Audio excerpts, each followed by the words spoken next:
دو مسئلے آج بھی آپ کی خدمت میں ہم عرض کریں گے مطہرات کے حوالے سے۔ ایک کل کے مسئلے کا تتمہ ہے کہ شرائط تطہیر اشیاء نجس شدہ کہ پانی میں کچھ شرائط لازمی ہیں۔ پانی اولاً مطلق ہونا چاہیے تاکہ وہ متنجس چیزوں کو، نجس شدہ اشیاء کو پاک کر سکیں۔ پانی مطلق ہو یعنی مضاف نہ ہو، یعنی پانی خالص ہو، یعنی پانی کا رنگ، بو اور ذائقہ بدلا ہوا نہ ہو کسی چیز سے، یہ پانی مطلق ہے۔ اور پانی خود پاک ہونا چاہیے۔ اگر پانی نجس ہے تو اس سے وضو غسل باطل ہے۔ اگر پانی نجس ہے تو لباس برتن وغیرہ بھی اس سے پاک نہیں ہوں گے۔ اور ایک مسئلہ اس سلسلے میں باقی ہے کہ نجس پانی کا فروخت کرنا جائز ہے یا نہیں ہے۔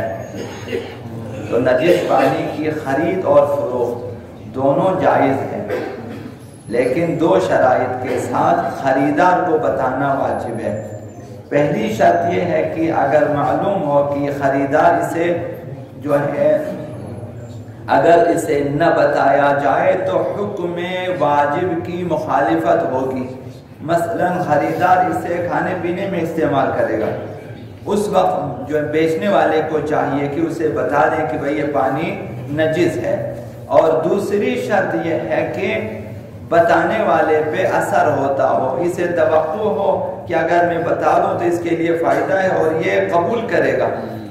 اگر اندیشہ ہو کہ یا جانتا ہو کہ میری بات کو نہیں سنتا اور میری بات پہ عمل نہیں کرتا تو بتانا بھی فرض نہیں ہے۔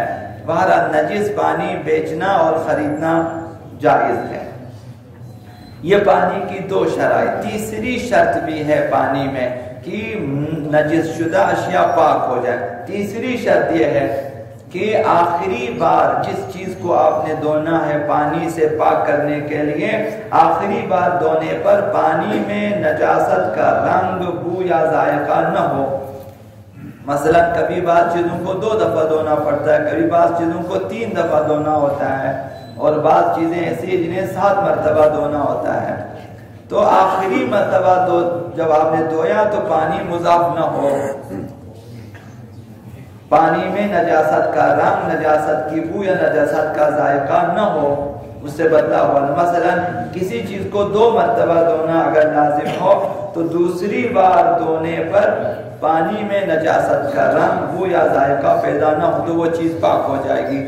مثلا ہاتھ یا مثلا لباس جنہیں 2 مرتبہ دھونا ہوتا ہے، مثلا نجاست کو دور کرنے کا بس دھو لیا، دوسری مرتبہ یا تیسری مرتبہ جسے دھونا، تیسری مرتبہ دھویا، آپ نے دیکھا کہ پانی میں نجاست کا رنگ بھی نہیں ہے، بو بھی نہیں ہے، ذائقہ بھی نہیں ہے، پانی صاف ہے، تو وہ آخری بار جب پانی صاف نکلے تو وہ یہ شرط ہے۔ اگر ہمیشہ پانی مضاف ہی نکلتا ہے نجاست سے، کہ نجاست کا رنگ اس میں ساتھ آ رہا ہے، بو اس کے ساتھ، مثلا پانی مضاف ہو جاتا ہے، اس صورت میں پاک نہیں ہوگی کہ جب تک وہ پانی جو ہے صاف نہ ہو جائے۔ یہ پانی کی تیسری شرط ہے کہ ان شرائط کے ساتھ اگر ہم کسی نجس چیز کو، نجس لباس کو یا نجس بدن کو دھو لیں تو وہ چیز پاک ہو جائے گی۔